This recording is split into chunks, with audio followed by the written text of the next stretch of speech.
سن تو لیں. اچھا تھوڑا سا اگر آپ 2 منٹ خاموش ہو گے نا کچھ بھی نہیں ہوگا, نہ اسٹوڈیو کو کچھ ہوگا نہ آپ کا روزہ پہلے افطار ہوگا. مجھے سن لیں.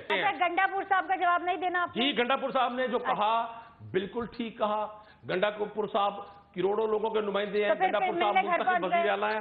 اگر ان کو قانون سے ہٹ کر کوئی تھریٹ کرے گا تو وہ بھی اختیارات رکھتے ہیں. کس نے تھریٹ کیا سر یہ بھی بتا دیں. آپ کے تمام جناب آپ کے جو سپوکس مین ہیں آپ کی چہتی پارٹی کے جو گورنمنٹ میں ہیں, میں نام لے کر کسی کو پاپولر نہیں دینا چاہتا. کون سی ہے میری چہیتی پارٹی؟ آپ کی وہ چہتی پارٹی ہے جن کو آپ انٹرویو نہیں کرتی. ڈیزل کہتے تھے. اچھا سن تو لینا, آپ نے نیازی صاحب کو بھی سنا پوری توجہ سے اور بیرسٹر صاحب کو بھی سنا. اب میری باری میں آپ کا جو جوش خطابت ہے وہ اتنی زبردستی اود کر آتا ہے مجھے سمجھ نہیں آتی. آپ تو فیکٹ چیک بھی غلط دینے میں کمال مہارت رکھتے ہیں. میں بالکل فیکٹ پہ بات کر رہا ہوں. اب میری بات سن لیں. سر میرا ہمارے خلاف ہماری انٹرویو صرف آپ نے مجھے ہی کرنا ہے. سبحان اللہ, آپ اقتدار میں آ گئے, آپ کے چاہنے والے اقتدار میں آ گئے, آپ کی پسندیدہ پارٹی اقتدار میں آ گئی, آپ کی 5 سال کی محنت وصول ہو گئی, آپ کو اللہ تعالیٰ نے وہ ہر چیز عطا کر دی جس کی آپ نے خواہش کی تھی. آپ تو پیروں سے بھی زیادہ, درویشوں سے بھی زیادہ تکڑیاں کریں. جو آپ چاہتی تھی وہ ہو گیا. اب آپ کو اب بھی انٹروین آپ نے مجھے کرنا ہے. آپ سمیت ہماری مخالف پارٹیوں کا ایجنڈا پاکستان کی عوام نے ریجیکٹ کر دیا. آپ کا نا ہم نے پرانا طرز دیکھا ہے کہ جو پی ٹی آئی والے مرنے مارنے پر اتر آتے ہیں کہ مطلب اتنا ایکسٹریمسٹ سٹانس لے لیتے ہیں. جیسے کہ ابھی تازہ اس کی مثال میں آپ کو بتاتی ہوں کہ کل شام کو علی امین گنڈا پور صاحب جو ہے تریاں لگا رہے تھے, دھمکیاں دے رہے تھے کہ بھئی میں چاہوں تو نواز شریف ہے, مریم نواز ہے, آصف علی زرداری ہے, ان سب کو نا گرفتار کرنے کے لیے اپنی پولیس بھیج سکتا ہوں.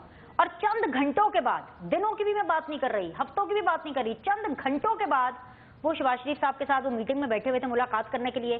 ایک طرف آپ دھمکیاں دیتے ہیں, دوسری طرف آپ اسی اسٹریٹ فیس کے ساتھ ملنے بھی چلے جاتے ہیں. کسی بات پر تو قائم رہیں کہ آپ نے یہی اپنا طرز رکھنا ہے. اچھا انہوں نے دھمکی کس کو دی ہے؟ یہ نواز شریف, مریم نواز, آصف علی زرداری, صدر پاکستان اور وزیر اعلیٰ. زیادہ مناسب یہ تھا ایکسیلنسی, زیادہ مناسب یہ تھا کہ شہباز شریف صاحب ان سے کمپلین کرتے. آپ کو کمپلین کی ضرورت ہی نہیں ہے.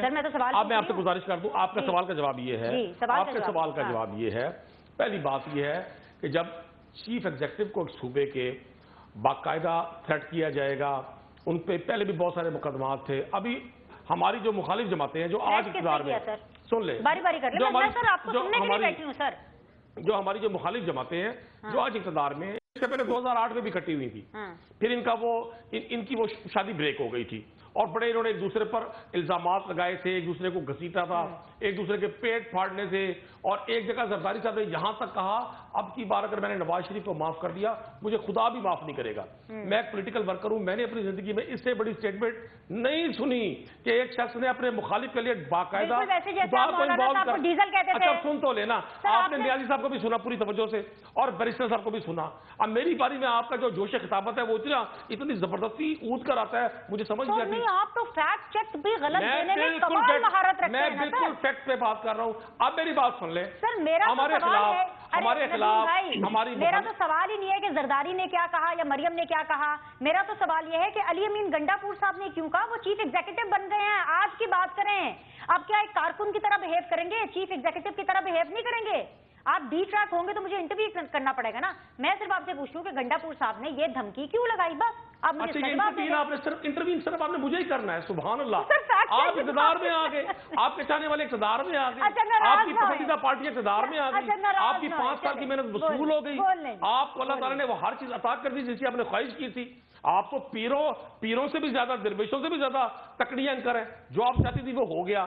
اب آپ کو اب بھی انٹرویو آپ نے مجھے کرنا ہے. مجھے ایک بات بتائیں, پاکستان تحریک انصاف کے بارے میں آپ سمیت آپ کے مزاج کے جتنے ہمارے اینکرز تھے اور جو ہماری دونوں یہ میرے فاضل دوست جن کی نمائندگی کر رہے ہیں, انہوں نے کتنا پروپیگنڈا کیا, یہ فلاں ہیں, یہ فلاں ہیں. میں وہ لفظ بھی نہیں دہرانا چاہتا.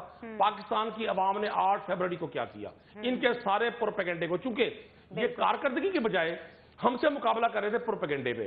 اگر یہ اپنی 22 مہینے کی کارکردگی یا 16 ماہ کی کارکردگی یا جو ان کے کیئر ٹیکر بیٹھے تھے بغل بچے ان کے کیئر ٹیکر کی صورت میں, بلاول بھٹو نے بالکل ٹھیک کہا تھا کہ پاکستان کی سیاسی تباہی کا, معاشی تباہی کا جتنا بڑا ذمہ دار اسحاق ڈار صاحب اور شہباز شریف صاحب ہے, کوئی نہیں ہو سکتا. یہ میں نے تو نہیں کہا, یہ بلاول زرداری صاحب نے کہا. بھائی اپنے جلسوں میں کہا,